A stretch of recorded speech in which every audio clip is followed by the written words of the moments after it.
we go into the introduction of big data and the Hadoop, and we have a deeper dive into the closer look into how it is and what exactly it is. Now, if you look into this is an ecosystem component, right? So we talked about the data processing done using Hadoop and MapReduce. So what we can do, like in the entire project, what we need to have is, if this is my Hadoop core, the first thing is I need to get the data in. Right? So first step is I need to move the data in. Now what are the tools I need to use? So there are two very popular tools. The first one is known as Scoop. And this tool is the most popular tool among all the other options while getting the data. So this is one of the data ingestion tool. Okay, data ingestion use case is, I would say, more than 80% of the projects are using this tool. Okay? So this is data ingestion tool, and the reason is most of our data is present in some relational database. It could be some DB2 or Oracle or Netezza or SQL Server or Teradata, wherever, right? So it is present somewhere in a relational world, and if you have to move that data into the Hadoop, so this tool comes very handy. Okay, and the second one is the Flume. This is more of a kind of a log aggregator. So if you are getting the data across multiple different server, you want to get parallel, you want to get a lot of the data, and that also in a real time. So Flume is that type of component which puts out the data in a real time from different servers into the Hadoop. So these two are a very popular data ingestion tools. Now for the data analysis. Sorry, Dheeraj. For this Scoop and Flume, what basically these contain the staging data, can we say? No. They are getting the data into the Hadoop platform. Ingestion tool. They are the ingestion tools. So your raw data, definitely the raw data has to be get into the, even for the staging, you need to get inside, right, from somewhere. So these two tools are responsible to do the data ingestion into your Hadoop platform. This is two popular one. There are some other ways, but these two are the most popular ones. So ingestion means it will have the same data in the source format itself, or it is going to convert it into for Hadoop actually? It will be in the same format. It will be the same format. Okay, as this data will be copied. Okay. Yeah. So Scoop get data from where? From users or from from the source? From relational databases. So assume you have an Oracle table. Okay, assume you have 100 Oracle tables, and you want to move their data into the Hadoop platform. So you can use Scoop to move all your Oracle data into this. Are you using any database? Which databases are you using in your project? Yeah, multiple database we already used for my previous project. Right. So ongoing project. Right. So, or any sort of database which supports the JDBC, I believe all the database will have some JDBC connectors, right? Yes. So, any database which has a JDBC connector, they can use Scoop. So Scoop can be used to get the data from any such database. So sometimes it's a very good question. So sometimes people say, okay, can I use Scoop to get the data from DB2? Sometimes they ask, can I get it from Teradata? Can I get it from SQL Server? Right, so this type of question they ask. So the answer to all of those questions is any database which supports JDBC connection, Scoop can get the data from them. Okay. Coming to the data analysis. Now, the first step is you have to get your data in, right? This is the first phase of the project. First step is you have to first get the data into your Hadoop layer. Now, once you get the data, there comes the data analysis phase, right? You have to process your data. You cannot do anything with your original data. You have to run multiple joins, multiple transformations. You have to do a lot of different things with the data. So all of those. Dheeraj, Mhm. so the Scoop and Flume, Scoop can, there is something relation, Scoop can process only structured data like that, and Flume can process any kind of data. Yeah, that's true. So Scoop is meant for relational data.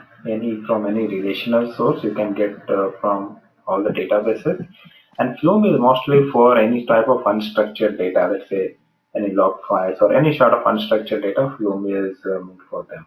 So you can say like this is for a structured data, this is for unstructured data. Okay, thank you.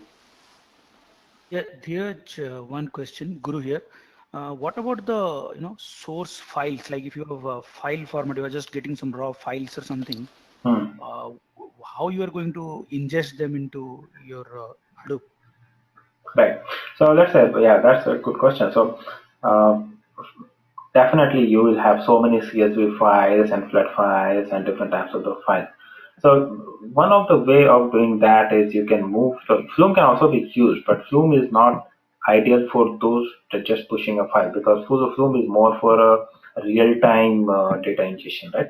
But what you can do is you can do the SFTP into this layer and then using some Hadoop commands, which I'll be showing you, you can move the data into the HDFS for any sort of file.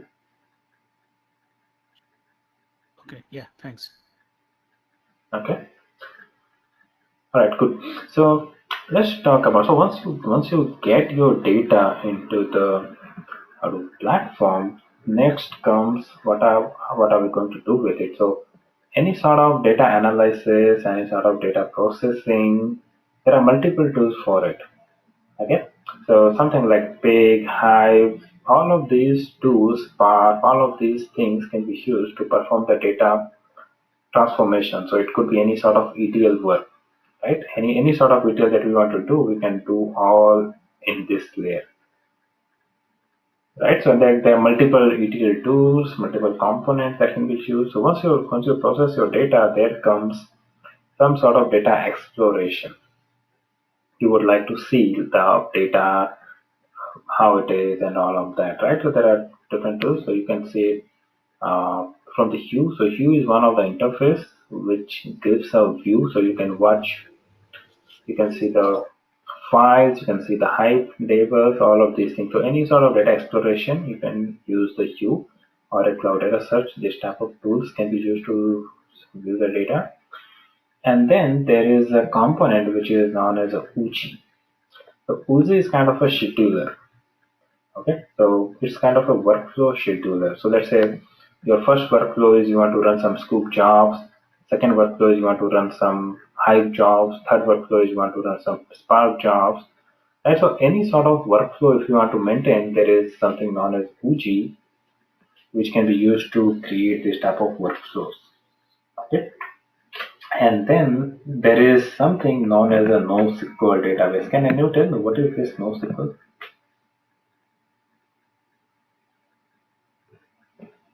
What do you mean by NoSQL? It's not only SQL, So what does that mean? which means it supports. Like RDBMS, it supports SQL. So the Hadoop not only.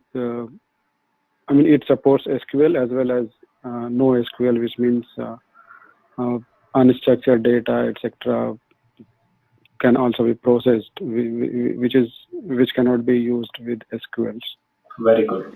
So NoSQL means not only SQL, as you correctly said. So no, not only SQL means like I said, definitely it can handle the structured data, but if you have some unstructured or semi-structured data, then this type of database can handle them as well.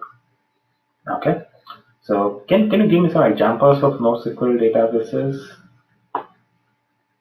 So like MongoDB, yeah, Cassandra, very good. I HBase. think this HBase is. Right, so these are some of the very, very popular, but there are hundreds of NoSQL databases in the market. These are some of the top popular ones which are getting used. So NoSQL databases are special types of the database which can handle semi-structured data as well. Right? So can you give me some examples of semi-structured data? What do we mean by semi-structured data? So we have broadly we have three categories of the data. Right? Structured. So something which is RDBMS is structured, right? Some CSV with header and all that is structured, right? Semi-structured. And then there's something known as unstructured. So unstructured, I would say something which has no structure at all. So something that could be some log files or email body, maybe some Videos. Audio, something like this, right? So how about some semi-structured? Can you give me some example of semi-structured? Could be some kind of telecom data where each structure of the data will vary. I mean, each row has a different structure. So that is a very popular format. If you, I'm sure you might know something known as XML, right? XML format. So XML, JSON. XML, Yeah, JSON, JSON, HTML. Sir? Right. So these are known as semi-structured because these are having a very loosely coupled schema attached to the data, right? You can have some tags in some files, you might not have some tags and all that. So JSON and all, you might have some 5 attributes, might have 10 attributes. So this type of the data are very well handled by NoSQL database. Okay, so let's move on. Now, if you look into this, Hadoop is at the center, and on top of this, it supports so many different use cases and so many different components. Right. So first thing is it is a storage layer for Hadoop. Right? But what we have is HDFS is a storage layer for Hadoop, right? So and HDFS, as I said, like the first backbone of the Hadoop is a Hadoop HDFS. So entire data has to be stored on a distributed file system. That's the first step. So the first layer is like what I think it's a storage layer. Second thing is it provides file permission and authentication. Right? As somebody said, like how about security is an issue, right? If you have a distributed. So HDFS responsibility is like once you have access, like which user has access to what directories. Right? For example, let's say you have sales data and then you have the marketing data and some customer data. You don't want to expose your customer data to everybody. You want to expose it to some restricted users and all that, right? So all of that permission, authentication, HDFS can handle. Streaming access to the file system data. If somebody wants to stream the data, stream is stream. Stream. What is stream? What is streaming access? Stream is something which is continuous, right? So it's continuous. I want to push the data continuously, all of that, right? It's suitable for distributed storage when processing, and something like we have some command line interface, and also this is at the center of the Hadoop. Hadoop distributed file system at the center, and going further, we'll be reading a lot about what are its features and what exactly it works and how it works and all, right? So just remember this is a backbone, and the first step of working with Hadoop is moving the data to the HDFS. That's the first step. Okay. Second, so what we are going through is like HDFS we have seen. The second one is HBase. So it's just very brief introduction about what each of the component is. So as we just discussed, HBase is kind of a NoSQL database, right? Now, sometimes in the interviews, they ask, what is the difference between HBase and Cassandra? Right? Or HBase and MongoDB and all of these things. So HBase, Cassandra, MongoDB, all of them are NoSQL database. Each one is having their own use cases and their own pros and the cons and everything. Right? They are they are made for to deal with some specific things. But Apache HBase is made to store the data on the HDFS. It is kind of in the family of the Hadoop. So Cassandra and MongoDB are not in the Hadoop family.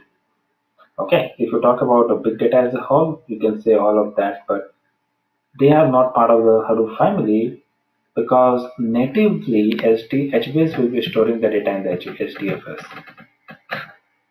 Okay, so this is part of the Hadoop family. It's a NoSQL database, and it's mainly used for some real-time read and write access. It's very fast. So assume you are getting some real-time data feeds. So HBase is one of the popular choice to push the data into them. So any sort of updates, read, write updates, deletion, and changes, everything very fast, random access, everything is all handled by the HBase. Okay. And it provides a very high volume of the data, high throughput and all. So if you know Facebook messages, the entire messaging components of the Facebook, where you post some millions of the messages together, right? So it's all made on HBase. Right? So assume millions of the messages coming every second. So HBase has the capability to store all of those millions of the transactions coming every second and store it and then retrieve it and all of that.